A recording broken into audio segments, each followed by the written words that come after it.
Hey guys, Con here. So today's video is going to be about the spirit of discouragement and some steps that I have taken to really just overcome it. This is something that is very prevalent in today's society. And without further ado, let's get on with the video. Again, I am not a professional. Please seek professional medical help if you are in need of assistance. And this is just for entertainment purposes only. This is just me sharing my experience. So without further ado, let's get on with the video, okay? So the spirit of discouragement, and I talked about it in my previous videos, is simply when your willpower, your soul is misaligned and it's in a world where it almost feels like a foggy shadow world, just full of muck, ick, and there's just really no sense of light or hope. And the spirit of discouragement is something that I truly do believe was placed before you even entered in as a soul, just to really test to see where you choose to go in life. And you can call it government setups, you can call it, the chemicals that are in our food, but it is real, it is prevalent. And I'm going to give you guys some signs, some symptoms, and really just ways to combat it, because this is something that I have been going through my whole life. And so spirit of discouragement is like putting a frog in boiling water. And you simply heat it up over time, but the frog doesn't understand that it's in boiling water. It just is in that environment until it gets to the point where all hell breaks loose. It's flailing around, and eventually the spirit of the frog depletes, right?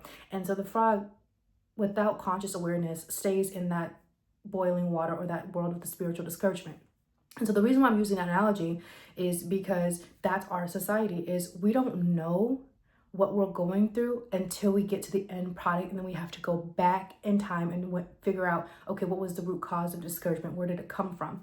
And when I say that your soul is misaligned, I'm saying that you're drinking a lot more, you're smoking a lot more, you feel so stressed. Nothing you do, no amount of money that you make, no amount of relationships you try to get into, no amount of things that you buy, it's never satisfying. And in fact, it's discouraging even more that you feel like you're going to give up. It might give you some temporary relief to combat that spirit of discouragement, but if you don't get to the root cause, right, because we came in as spirits, not as a brain, not as a heart, as a spirit first before anything, that it only makes sense to tackle the spiritual world.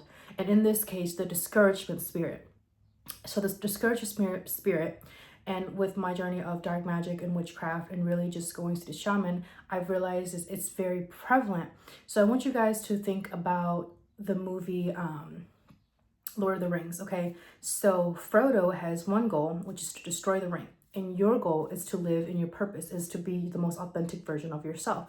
Now, Frodo is tested in ways, and Samwise Gamgee is, of course, next to him. And so Samwise Gamgee is almost like this higher self, this angelic realm that is supporting us, whether physical, mental, emotional, spiritual. But it is truly up to Frodo to decide what he wants to do, because he can wear the ring, he can take it over, he can throw it away, or he can complete the task that is needed to save humanity.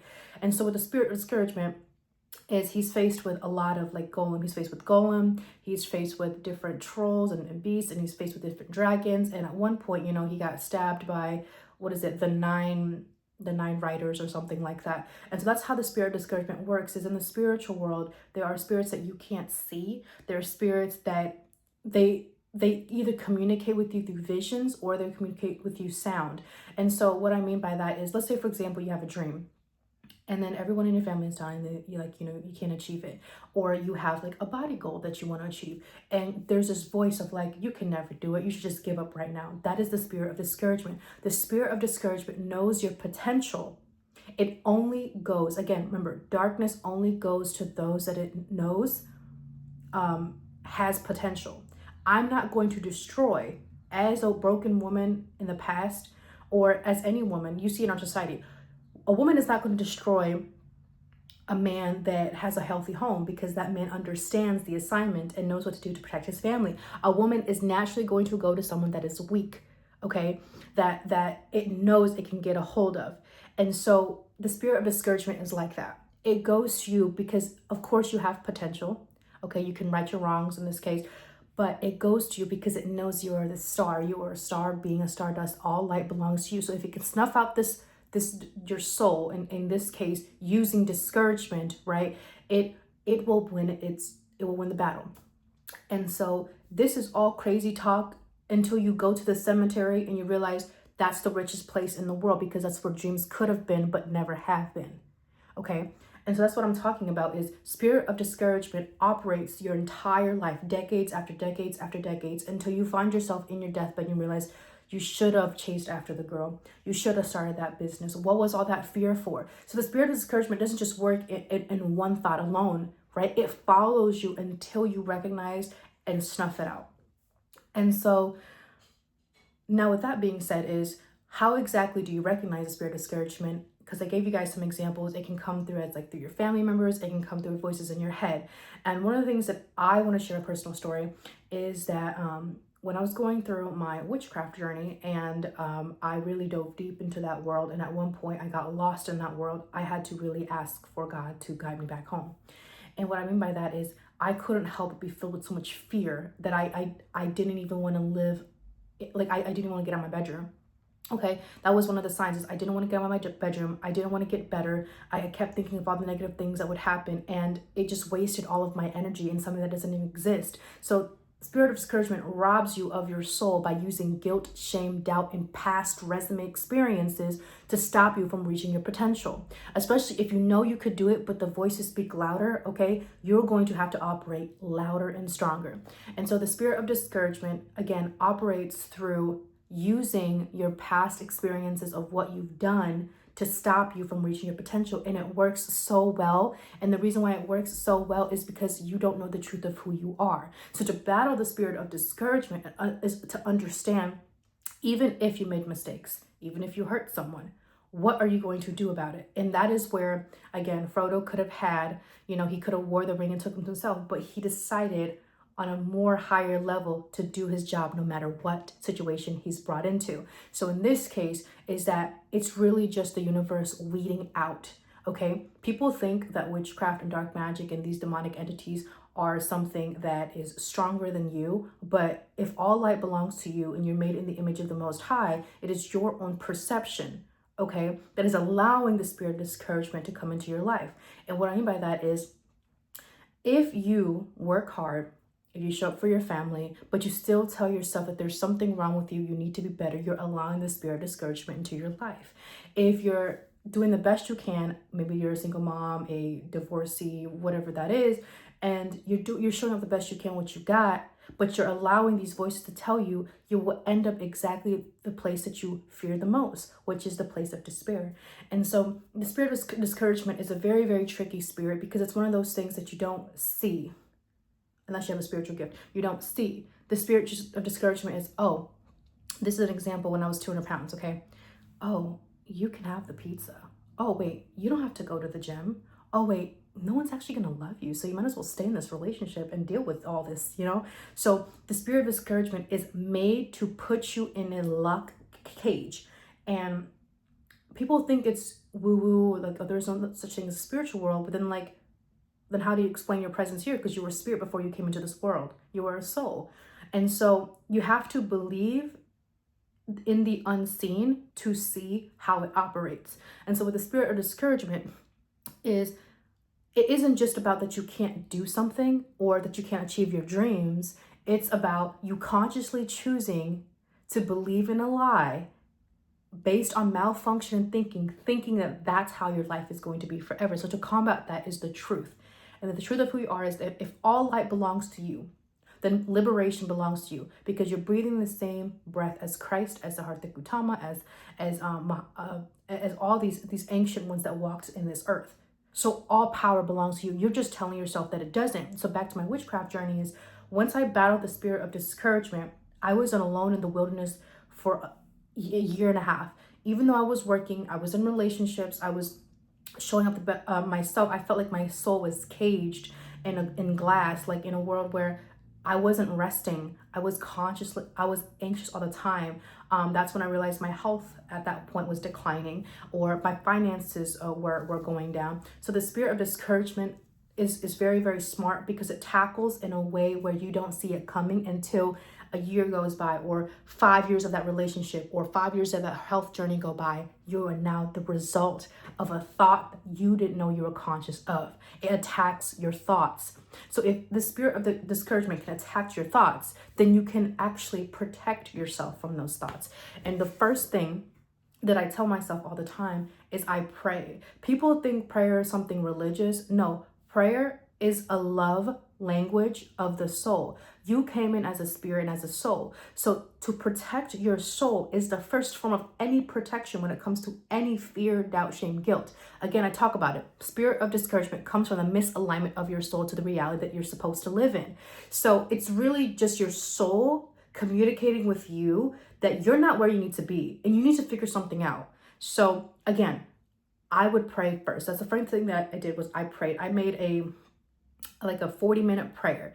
One of the things was my soul alignment, okay, mental clarity, emotional stability, physical health, wellness, okay, relationship satisfaction. So I went into the realm of the spiritual, mental, emotional, physical. I used ChatGPT and Claude AI based on ancient texts and scriptures and what I believe, and I had it systematically create a powerful, well-intentioned thought prayer to bring in power back, to call in power back into my reality.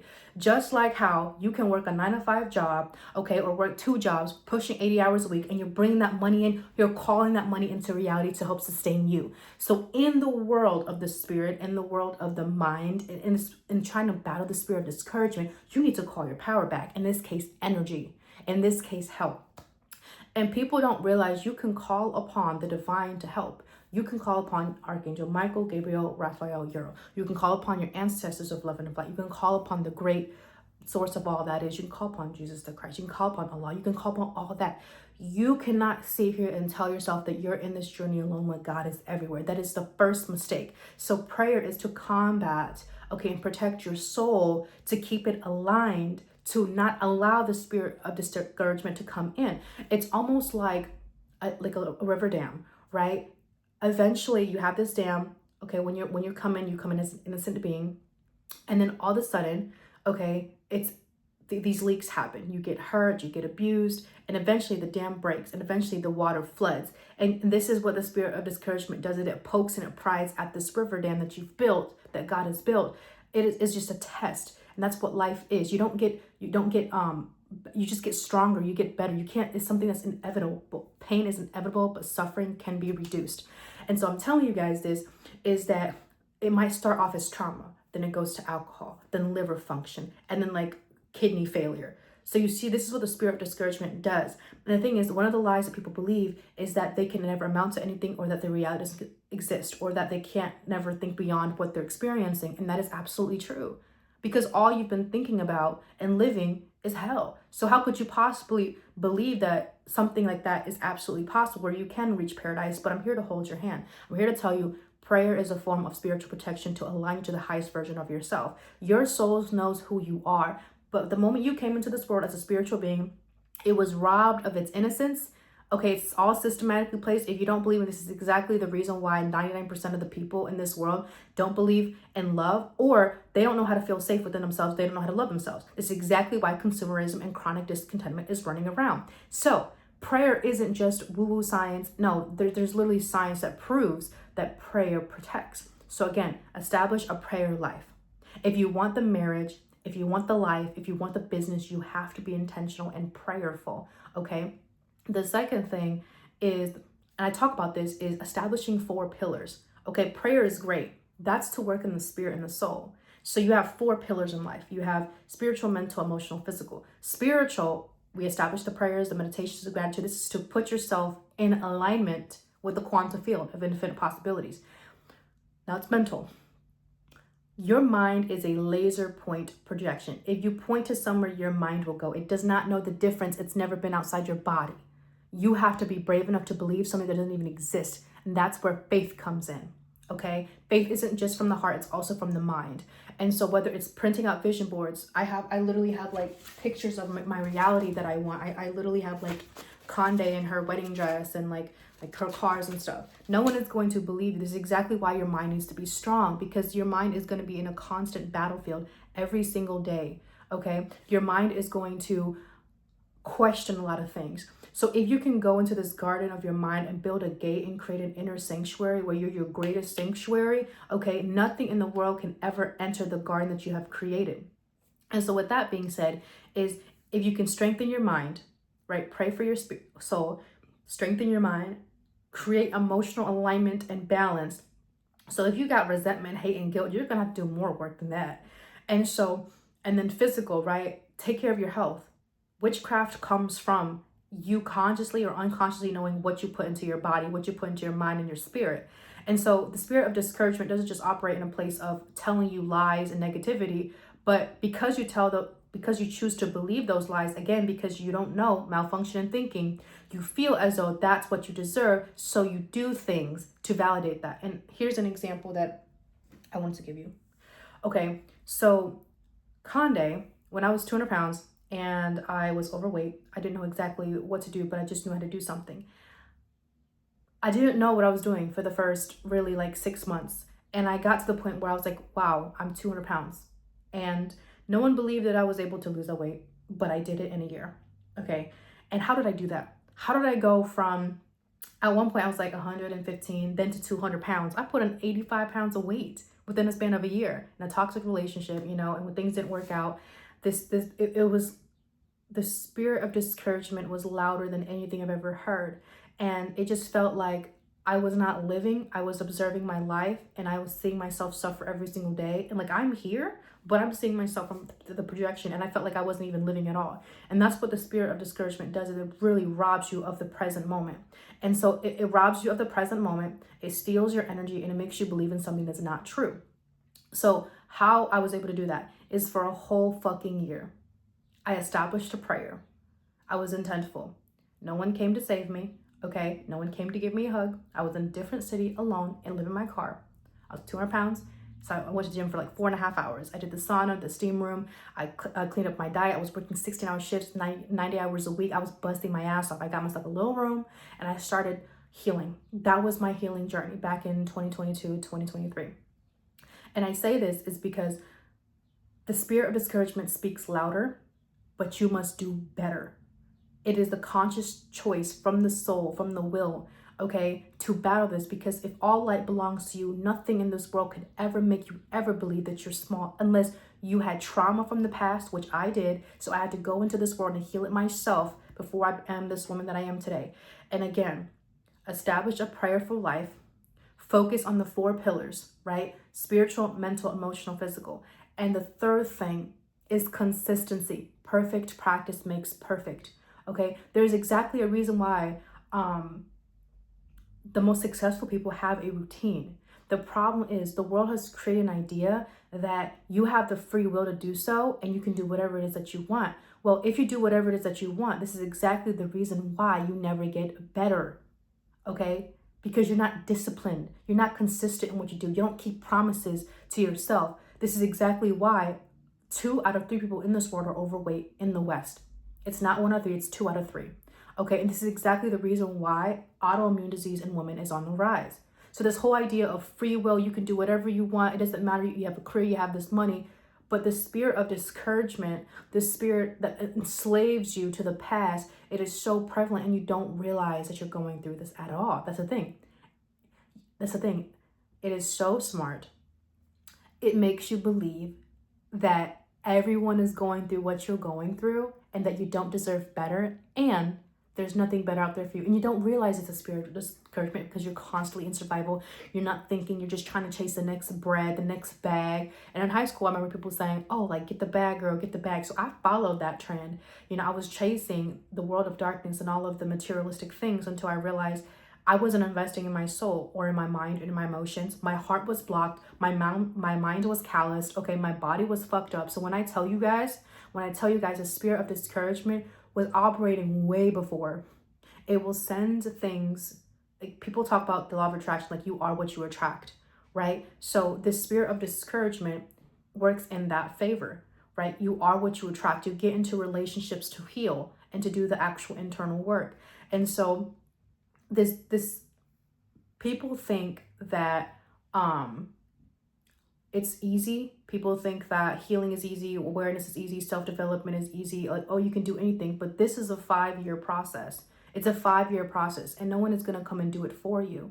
And so one of the tips that I did was, I didn't have friends at the time when I was living in the east side of Chicago, and, you know, I was living in my car. So what did I do?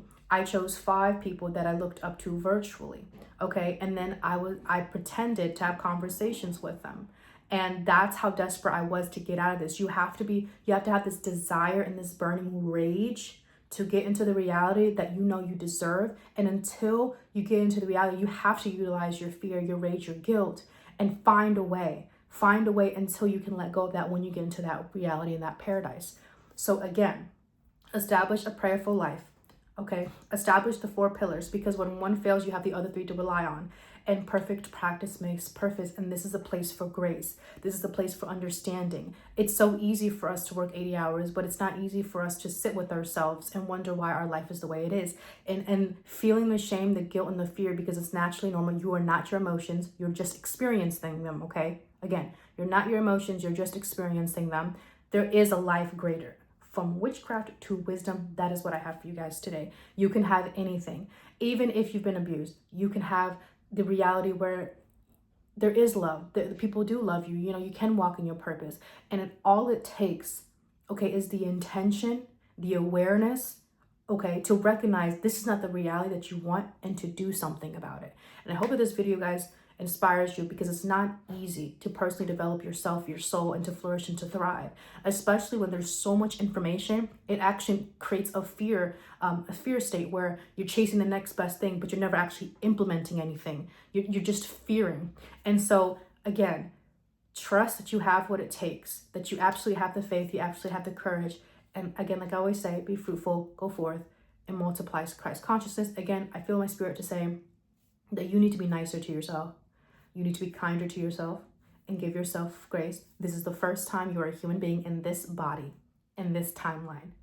So you owe it to yourself to be kinder. And sometimes you're going to have to beat yourself up until you get into that paradise and you realize you do want to love yourself and talk better. But until then, be kinder to yourself throughout this journey. And like I always say, I will talk to you guys later.